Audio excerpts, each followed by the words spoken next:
আছো তোমরা সবাই? আমি তো খুব ভালো আছি। আর আজকে চলে এসেছে একটা নতুন ভিডিও নিয়ে। আজকে সানডে, তাই খুব তাড়াতাড়ি উঠে পড়েছি, বিকজ আজকে কিন্তু ঘুরতে যেতেই হবে। সকাল সকাল কিন্তু চা খেয়ে উঠেই মুড়ি চানাচুর নিয়ে বসে পড়েছি খাবো বলে, আর সঙ্গে কিন্তু খাতা পেন আর ল্যাপটপ নিয়ে বসে গেছি চ্যানেলের কিছু কাজ করতে। দেখতেই পাচ্ছ অলরেডি কিন্তু কালকে রাত্রেবেলা একটা লং ভিডিও পোস্ট হয়ে গেছে, তোমরা কিন্তু ওটা অবশ্যই দেখে নিও। সুপ্রমের বার্থডে সেলিব্রেশন ব্লগ আমি দিয়ে দিয়েছি। আজকে উইকেন্ডে কোথায় ঘুরতে যাচ্ছি সেটা কিন্তু তোমাদের বেরিয়ে তখনই জানাবো, কিন্তু এইটা কিন্তু কলকাতার প্রথমবার হচ্ছে, আর আমি কিন্তু ভীষণ এক্সাইটেড যাওয়ার জন্য। 15 ডিসেম্বর থেকে অলরেডি এটা স্টার্ট হয়ে গেছে, কিন্তু আমার অনেকটাই লেট হয়ে গেল যেতে। ঘুরতে যাবো বলে কিন্তু আজকে স্পেশাল সানডে লাঞ্চটা একদমই মিস করা চলবে না, তাই তাড়াতাড়ি কাজগুলো শেষ করে স্নান করেই কিন্তু খেয়ে নিতে হবে। আর তারপরে কিন্তু তোমাদেরকে দেখাবো যে আজকে কোথায় ঘুরতে যাচ্ছে। আর এই জায়গাটা কিন্তু বেশ ইউনিক, তোমাদের দেখে কিন্তু ভালোই লাগবে। তো চলো দেখতে থাকো।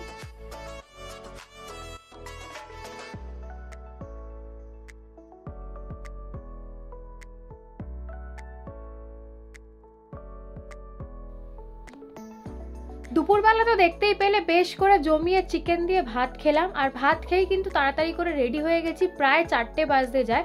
তো এখন আমরা যাচ্ছি পার্ক সার্কাস ময়দান। কেন যাচ্ছি সেটা তোমরা গেলেই দেখতে পাবে। আর জায়গাটা কিন্তু ভীষণ সুন্দর, আর আমি তো যাওয়ার জন্য ভীষণ এক্সাইটেড। তো চলো বেশি দেরি করবো না, তাড়াতাড়ি করে বেরিয়ে পড়ি আর যাই ওখানে। বাড়ি থেকে বেরিয়ে হাতে অনেকটাই সময় ছিল বলে আবির আমাকে সাডেনলি নিয়ে চলে এলো আলিপুর জেল মিউজিয়ামে।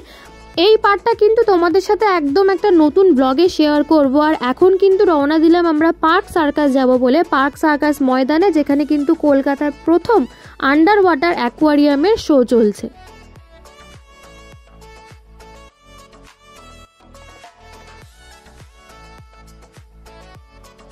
রবীন্দ্র সদন ক্রস করে কিন্তু আমরা প্রায় চলে এসেছিলাম। আর আমি সত্যি কথা বলতে আজকে ভীষণ খুশি এখানে এসে, বিকজ আমি প্রচুর রিলস দেখেছিলাম আর ভেবেছিলাম আমার হয়তো আসা হবে না। এখানে এসে রিয়েলাইজ করলাম যে এই শোটাকে ঘিরে কিন্তু এখানে বিশাল বড় একটা মেলা হয়েছে, আর ক্রিসমাস আর নিউ ইয়ারকে মাথায় রেখে কিন্তু ডেকোরেশনটা দারুণ সুন্দর ছিল। আর এই যে স্টেজটা দেখতে পাচ্ছ, ওখান থেকেই কিন্তু এক্সিবিশনের স্টার্টটা। তার আগে আমি তোমাদের একটু আশেপাশে মেলাটা এক ঝলক দেখিয়ে নিই, আর তারপরে কিন্তু টিকিট কেটে চলে যাব আমাদের এক্সিবিশনের দিকে।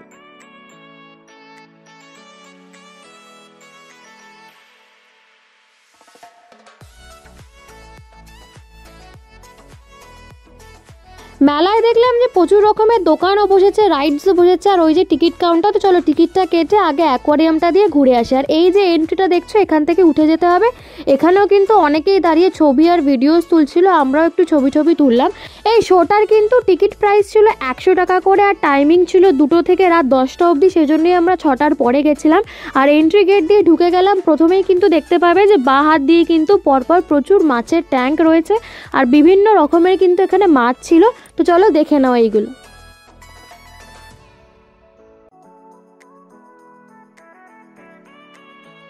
প্রচণ্ড এক্সাইটমেন্ট নিয়ে আমি গেছিলাম ঠিকই, কিন্তু এন্ট্রি হওয়ার সাথে সাথেই সেই এক্সাইটমেন্টটা আমার কমে যেতে লাগলো।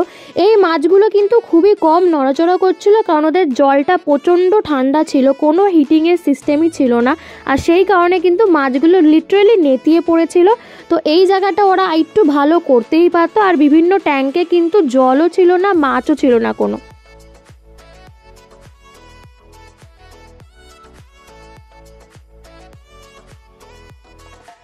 এই মাছগুলোকে দেখতে কিন্তু বেশ ভালোই লাগছিল, কিন্তু ওরা অ্যাক্টিভ থাকলে হয়তো আরও ভালো লাগতো। দেখতেই পাচ্ছ যে মাছগুলোর কি অবস্থা। শুধু কিন্তু মাছ নয়, এখানে কিন্তু ক্রে ফিশ, লবস্টারের ছোট ছোট বাচ্চাও রাখা ছিল, যেগুলোকে কিন্তু ভীষণ কিউট লাগছিল দেখতে। আর এগুলো কিন্তু বিভিন্ন কালারেরও ছিল।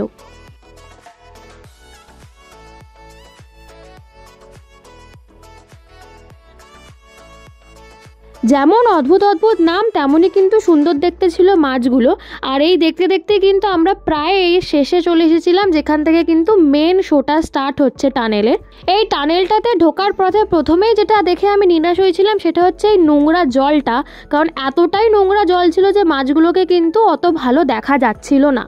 প্রথম দিকে যারা এসেছিল তাদের রিলসে কিন্তু খুবই সুন্দর লাগছিল দেখতে, সেটা দেখেই কিন্তু আমার মতন অনেকেই হয়তো গেছিল। কিন্তু পরের দিকে এই অবস্থা। এবার আমার প্রশ্ন ছিল যে 100 টাকা করে তো পরের দিকেও নিচ্ছে, কই সেখানে তো 50 টাকা নিচ্ছে না। তো এই জিনিসটা কিন্তু আমি মানতে পারিনি। কিন্তু যাই হোক, তবুও যেটুকু মাছ দেখা যাচ্ছিল সেটুকু কিন্তু বেশ ভালোই লাগছিল দেখতে।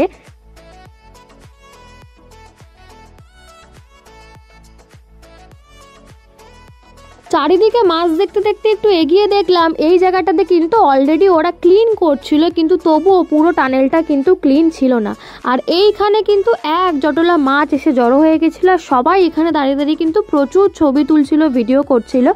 আর এরপরে কিন্তু দেখলাম যে যত আমরা এগোচ্ছিলাম তত একটু বড় বড় মাছ আমরা দেখতে পাচ্ছিলাম। আর এই জায়গাটা কিন্তু তুলনামূলক অনেকটাই জলটা পরিষ্কার ছিল, আর মাছগুলো কিন্তু দারুণ সুন্দর লাগছিল দেখতে, মনে হচ্ছিল যেন পুরো সমুদ্রের নিচে এসে গেছি, এরকম একটা ফিল আসছিল।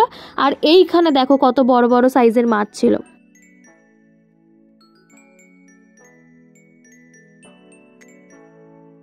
পুরো টানেলটা ঘুরে আমি যেটা বুঝলাম যে ওরা পুরোটাই কিন্তু ছোট মাছ দিয়ে ভরিয়ে দিয়েছিল এবং শেষের দিকে কয়েকটা একটু বড় মাছ রেখেছিল যাতে মানুষের খারাপ না লাগে। আর যেহেতু কলকাতায় এটা প্রথমবার হয়েছিল সেই জন্য কিন্তু ওদের এই প্রয়াসটাকে একদমই খারাপ বললে চলে না।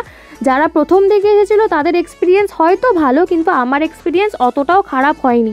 আমার কোথাও মনে হয়েছিল যে ওরা আরেকটু বেশি ওয়েল মেনটেনড হতে পারতো, তাহলে কিন্তু এই টানেলটা দেখতে আরও সুন্দর লাগতো।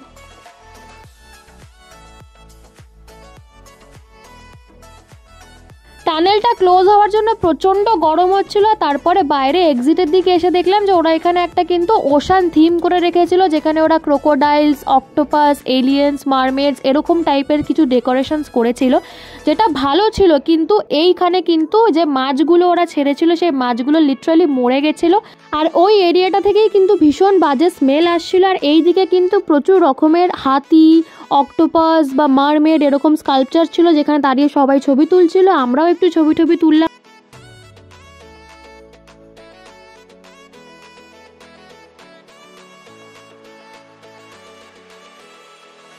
এই সব কিছুর মধ্যে আমার কিন্তু এই এক্সিট পয়েন্টটাই বেশ ভালো লেগেছিল। এই অক্টোপাসটা কিন্তু দারুণ সুন্দর লাগছিল দেখতে। আর এখান থেকে বেরিয়ে কিন্তু আমরা একটু মেলায় ঘুরলাম, যেখানে বিভিন্ন রকমের খাবার দাবার, মোমো বলো, বার্গার বলো, পাঁপড় বলো, কাবাব, এভরিথিং ছিল। আর সঙ্গে কিন্তু বালুনস, সোয়েটার্সের দোকান, আইসক্রিমের দোকান, বিভিন্ন সুন্দর সুন্দর রাইড সব কিছুই ছিল।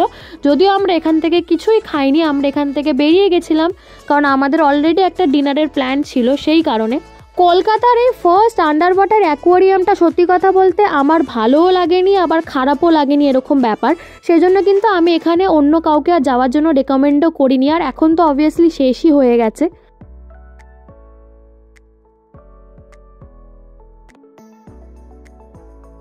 100 টাকা করে টিকিট কেটে কিন্তু এই এক্সপিরিয়েন্স একদমই জাস্টিফাইড নয়।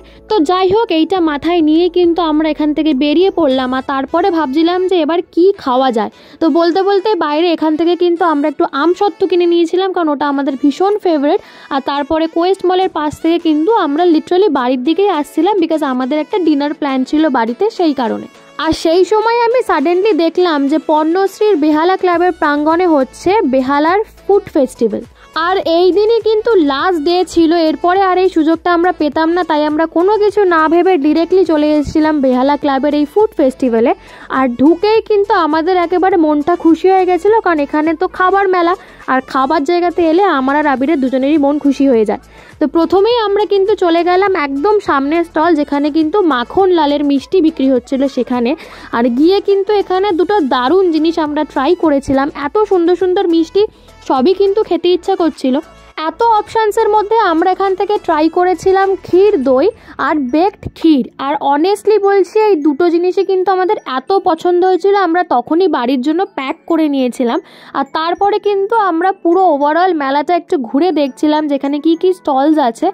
আর এখানে কিন্তু যেহেতু আজকে লাস্ট দিন, সেজন্য একটা কালচারাল প্রোগ্রামও হচ্ছিল। এরপরে চলে গেছিলাম সেই ফেমাস দীপিকার কিচেনের স্টলটা। সেখানে গিয়ে কিন্তু আমরা 6 পিস চিকেন পকোড়া অর্ডার করেছিলাম, যেটার প্রাইস ছিল 100 টাকা। অনেস্টলি বলছি, আমার কিন্তু চিকেন পকোড়াটা একদমই ভালো লাগেনি, ভীষণই বেসিক টেস্ট ছিল। আর আমরা কিন্তু অলরেডি ডিমের খোসাও পেয়েছিলাম ওর মধ্যে, আর ওই মশলাটা তো আমার আরোই ভালো লাগেনি। চেষ্টা করবো কোনোদিন ওদের এক্স্যাক্ট দোকানে ভিজিট করে খেয়ে দেখার, কিন্তু অ্যাজ অফ নাও আমার কিন্তু খুবই খারাপ এক্সপিরিয়েন্স দীপিকার কিচেন নিয়ে। মুড ঠিক করতে আমরা মেট্রো থেকে এই নলেনগুড় আইসক্রিমটা নিয়ে নিয়েছিলাম, যেটা কিন্তু দারুণ সুন্দর ছিল খেতে। আর তারপরে কিন্তু আমরা বাড়ির দিকে রওনা দিয়েছিলাম। আজকে সারাদিন এত ভালো ভালো জায়গা ঘোরার পর বাড়িতে গিয়ে একদম গরম গরম রুমালি রুটি আর চিকেন দিয়ে কিন্তু ডিনারটা সেরে নিলাম। আর আজকের মতন কিন্তু ভিডিওটা এইটুকুই। ভিডিওটা ভালো লাগলে অবশ্যই লাইক শেয়ার কমেন্ট করে দেবে, আর চ্যানেলটাকে কিন্তু সাবস্ক্রাইব করে দেবে। আলিপুরের জেল মিউজিয়ামের ব্লগটাও কিন্তু খুব শিগগিরই তোমাদের সাথে শেয়ার করবো, তো দেখতে কিন্তু একদমই ভুলো না। টাটা।